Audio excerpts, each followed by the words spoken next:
Inside the real universe there are simulations, inside these simulations, more simulations? What is real and what is artificial?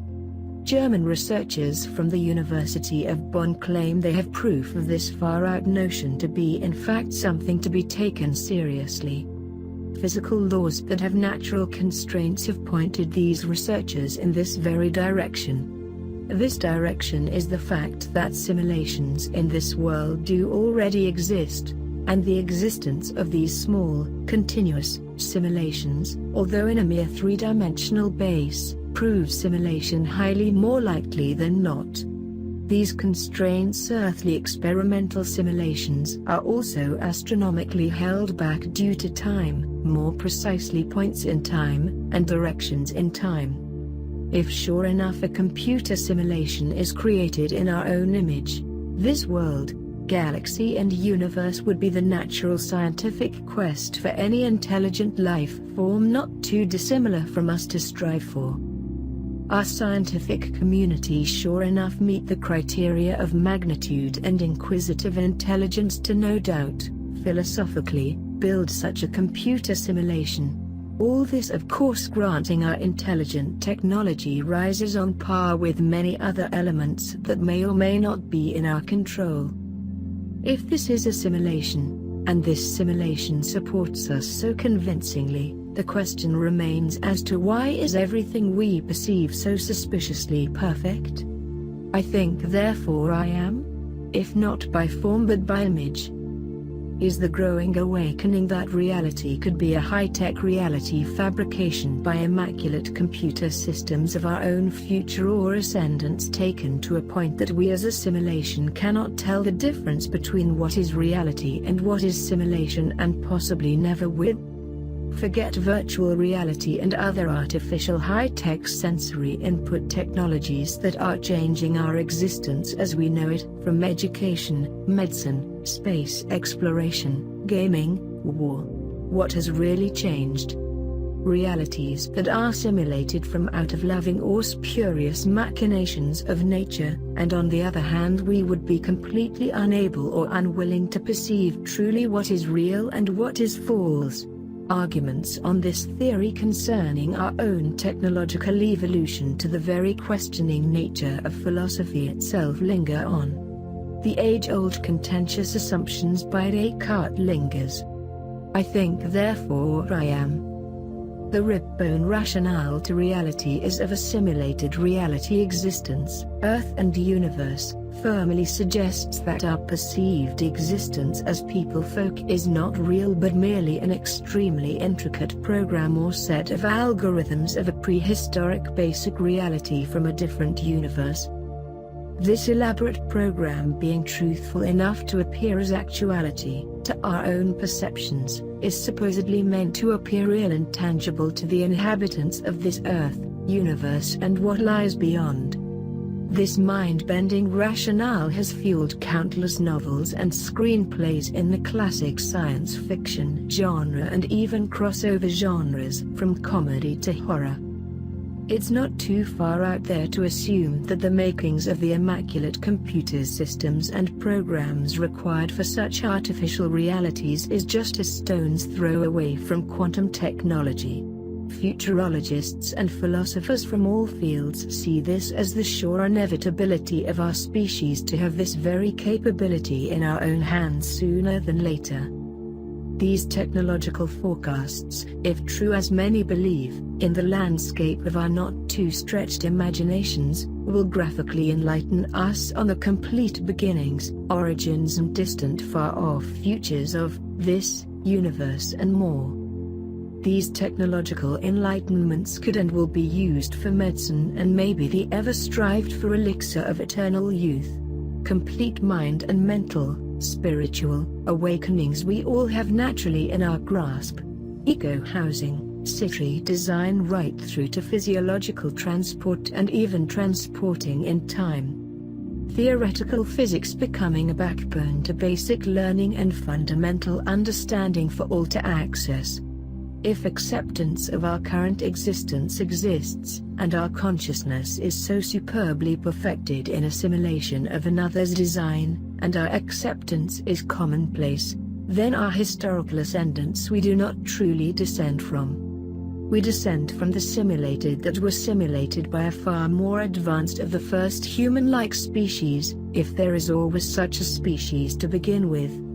Rationally thinking, our perceived human thought and wonder is of our simulated existence and not of the original intelligent species at all, but we are related, if not by form but by image. Dream architectures and the reality I dream. Dreams could be the vital link in determining our true realities. Being aware when dreaming, lucid, many have experienced one time or another. This state blurs the lines even more as this quite common phenomena opens up a whole new philosophical question of could we be always in a dream? Dreams we dream don't take the simulation theory for what it is but for what it isn't. The condition of the dream demonstrates proof that one cannot separate the real world from an illusion of a real world experienced. The memory of experiences as state of awake and state of dream get blurred, and this fact alone should push us to examine both experiences with an unbiased reasoning to somehow fathom which is more real, and which senses do we actually rely upon. Real actuality of the dream reckoning is questioning ourselves. Can we be always certain of our waking reality that we aren't actually dreaming? A tiger, I dreamt I was running free. After the tiger awoke, the tiger was wondering how he could make out if he was a human who had just finished dreaming a dream that he was indeed a tiger, or a tiger who had just commenced a brand new dream that he was a human. Surreal dreams, a paradox or an actuality of simulated reality. Dreams could very well be the vital link in determining our true realities as the phenomenon of dreams, and the evidence might be clearer than we think. Well-known philosophers have held that our waking lives have uncanny similarities to our dreams, which occur frequently for many on a highly regular basis. The perceiving state we are all under in dreams convinces us that this is the true reality we are experiencing, and in waking life we are under the same influence of this perceived state to be likewise convinced without a doubt that this is our true reality. In either state, from waking life to dreaming state, it is the indistinguishable characteristics and similarities that we cannot ignore the possibility that we may be dreaming right now. The question of whether we are dreaming our own realities and living our own dreams and vice versa is a deep one. Dreams should be the first go-to in any doubt whatsoever of our very own questioning of perceived realities. We find and discover over and over again the same perception ingredients of our five senses in both perceived worlds. In the dream state we are constantly deceived of and by the veil into believing this is our actual reality. Their top keeps spinning. Dreams have always held elements that can and are felt through the real world, from deepest fears, dormant memories, to highly guarded secrets. We judge a dream of its very nature of total weirdness, but while under the dream veil we don't judge the integrity. Many of us do not possess the skills or knowledge in waking life of engineering and spatial design to construct the dreams we dream, yet these constructs are very present and very tangible in the perceived dream state. Who or what really constructs these worlds, and who or what are currently constructing the future architecture of these worlds for our dream theater? The complexities are out of reach for many, and certain peculiar laws exist that just the same governing our actions and our responses. The science fiction thriller Inception, according to modern philosophy, has well tangible reality attached to such a far-out notion in our not-too-distant future. The intelligence in many of our dream constructs is such that we act on situations before we think things through, therefore this intelligence is not our own. A very useful exercise for us to adapt is to stop several times a day and just ask ourselves, am I awake right now? How do I know I'm awake? Have I seen this in a dream? Have I met this person in a dream? This is a very useful trick to use in enabling lucid dreaming to occur and becoming fully aware, control throughout a dream. The lines get blurred or clarified as we ask ourselves these very questions, and through our dream state these same questions have a higher chance of popping up. When and if they do, we have reached the lucid state of dreaming. Build the opportunities. Shared dreams can and will take on incredible opportunities in enlightenment, such as astronomy and even a vivid look at past classics and even wars in the past or in the working, the learning environment becoming the limitless. Dream entertainment at will, being the deeply internal device we all possess. Enlightenment will have no boundaries whatsoever, but only boundaries of willingness and topic preference. Dreams within dreams, where we take ourselves or are taken to new deeper levels, where the usual constructs of even time take on complete different meaning and boundaries. As in dreams, we know that an hour or so in our waking state can be condensed to a mere few minutes or seconds inside the dream. This phenomenon of time irregularity gets even more intense the deeper down the rabbit hole we go, where the constructs change and take on different laws and even the characteristics of the fellow dreamer and of ourselves, where the dream governing takes on new dimensions never seen or experienced ever before. Are the programmers creating these dream architectures, or are they being created by us simulation creators or caretakers, friend or foe? Virtual worlds, simulated film worlds, and the episodic memories we all live. Films that shape the spurious and delve into human simulation are bringing real conscious feasibility of the reality that we may exist inside of a simulation of our own origins. Existing inside these paradoxical walls until someone or something triggers an awakening and usually has a matrix of consequences. These movies that tackle such topics have us questioning the big issue, our existence. Can our world and many other worlds be created by simulations within simulations? This notion may lead us to feel inconsequential in nature and in the hierarchy of life, but just may fuel an even more urgent and greater searching for the true origins of our own existence. The main character in The Matrix, with help, has been awakened from another subservient reality. This other reality was his only life until now. An old theory: if I pinch myself in a dream, will I wake? Not quite so for our main character. Neo must decide and then painfully travel the rabbit hole as if brutally born again. Which reality is the more comfortable reality? The previous unaware subservient existence, or our character's new harsh, dark and dystopian reality dismally bordering on a vision of a hell on earth? Of course, this story is cinema science fiction. These movies only get financed and made with a world coming to an end scenario, as they usually do, and the main character of course is somehow the chosen one, who is the only soul that can prevent this. We need to keep this cinema concept in mind for rationale purposes and the reality of our very own possibilities of simulation of existence. For big cinema to succeed, we need massive stakes such as millions of lives, worlds and even multiverses at stake, so that people will be interested, empathetic enough to invest 2 hours and share in this cinematic made-up world. Simulations creating other even more intense simulations. Does it ring a bell? A cinematic dystopian world is run by machines, these machines being a metaphor that audiences can grasp easier than a creator simulation that we yet cannot perceive. This cinema dystopian world malevolently exploiting the sleepers for energy and exterminating the awoken. On the bright side, our very own simulated world may quite possibly be built out of love and tolerance, with no disposition to exploit or hurt its inhabitants. It is similarly for one purpose or another for our simulation gods to house its inhabitants unquestioningly. Another such film of the genre is Videodrome, where television is the ultimate replacement for human experiences. Another is Brazil, where our main character is living two parallel very real lives, one in his boring real world and the other in his action-packed, hero, dream world. The two worlds inevitably become blurred. Through these genres on the topic of film, a philosophical question enters, and this is, what if it were true? How would our day-to-day lives change?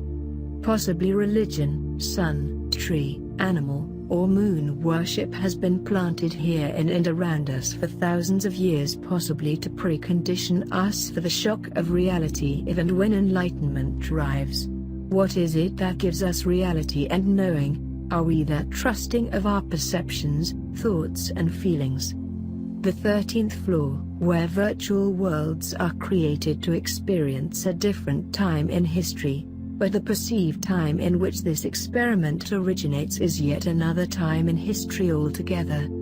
Their reality is far different to what they once thought, and they are shockingly part of a more futuristic place in time where they are the inhabitants elaborately run by simulations of a far different looking world once again. In this film it is brilliantly illustrated to us that the characters, while experiencing both worlds, perceive the same sensations, that one cannot tell the difference even in memories.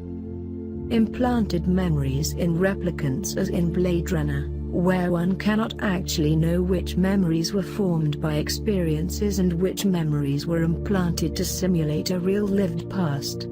Episodic memory, either real or not, give us a sense of strength and liveliness. The construct of personality in retrieving memories, this has also been seen as a mental time travel device for the imagination, either at will or not. Although a gray area between real memories and pure imagination. Where does one end and the other begin? In either way, both can be as convincing as the other, given the right perceived reality to operate from. Unquestionable realities. Transparent existence. We are living from moment to moment on sent and received messages we perceive to be our unquestionable realities. Are we actually coming in contact with anything in its truest form? Authenticity is the big issue. It is well known for a while now that it is a straightforward procedure to send and receive signals that are electrical to the brain. These signals, when received, can give us the stunningly authentic experiences that can pretty much create real living experiences purely inside of our brains. These highly advanced, for our standards, computer programs are only getting more advanced, that our imagination is really our only obstacle for where this is headed. This exciting technology secondarily proves something astonishing to us, and this is that the sensations we experience are only in our minds. There is a reality barrier that we still are not aware of because of lifelong conditioning to the contrary. Are we actually coming in contact with something in its truest form, or is this life merely a display monitor of the super-program environment we are in? There is no sound, sight, color or music. These creations we create in our brains. We see in our brains. Our eyes do not see, they send the signal. We hear in our brains.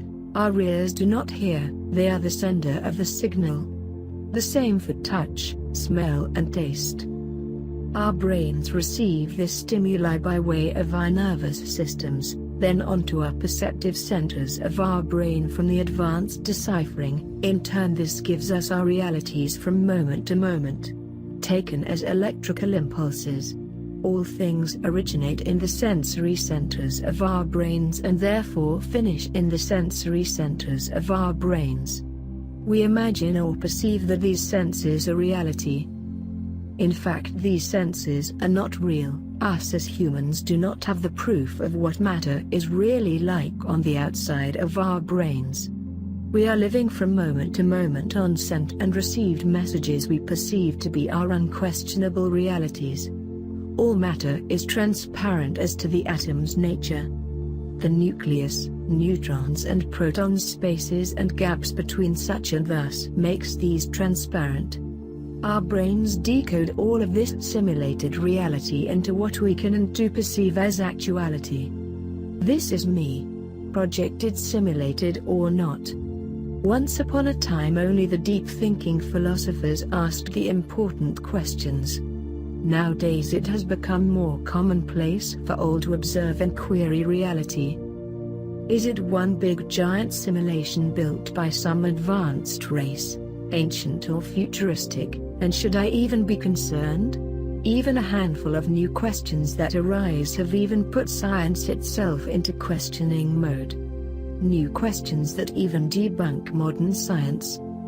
Is it real? Do I want it to be real? What if it all isn't real? More and more great minds of our modern time are now seriously entertaining the growing theory that it is a supercomputing program that we exist inside of. A world, even a universe that is virtual. Is it a mistake to perceive all of this as real, or is it commendable that we play the game for what it is? One can easily be understood for dismissing the simulation theory as everything around us is just too real to go against. Too many details to replicate the real around us for the fake show to prevail.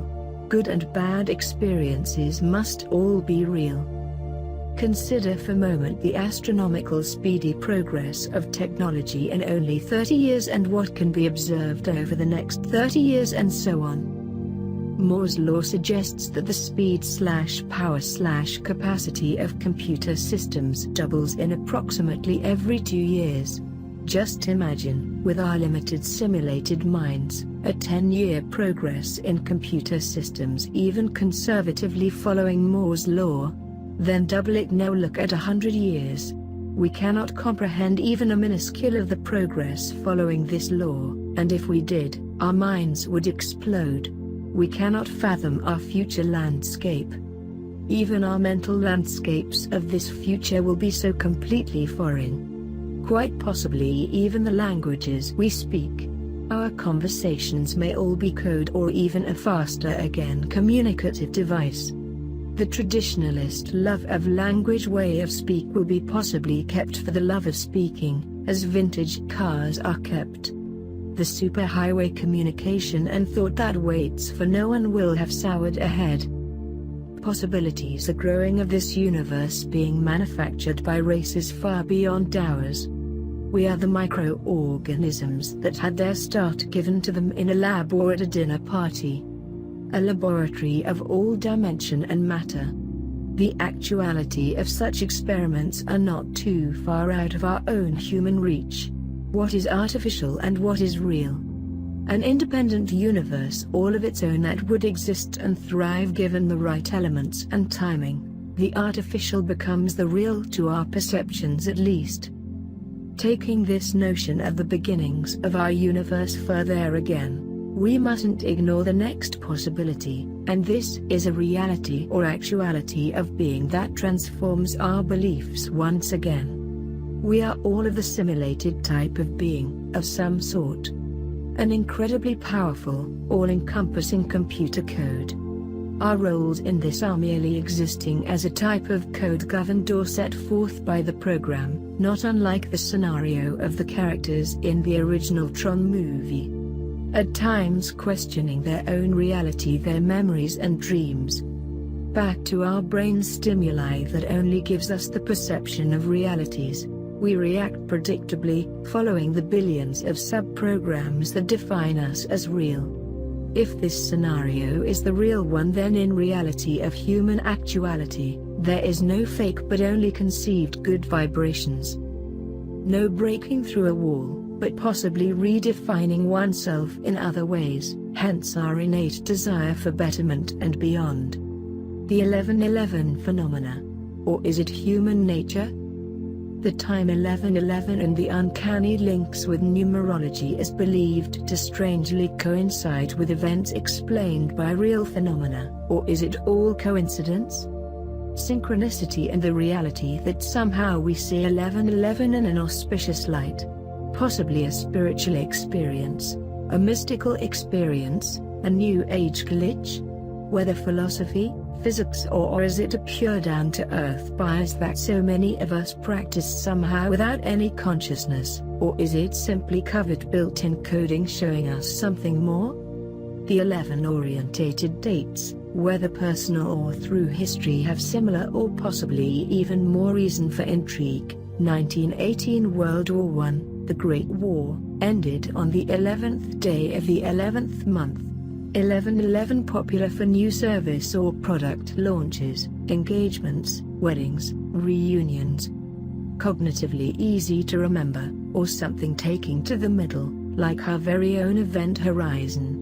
Babies born on these dates usually receive more than usual attention from the media, as is Remembrance Day for many countries.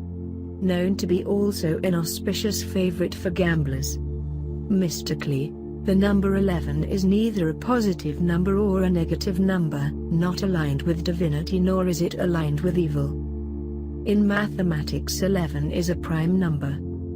A numerological palindrome. A palindrome, meaning a word, phrase, or sequence that reads the same backwards as forwards. If we see this number and the increasing occurrence meaningful, then meaningful it shall become. Although it is in our human nature to search and find significance, is 11 any exception?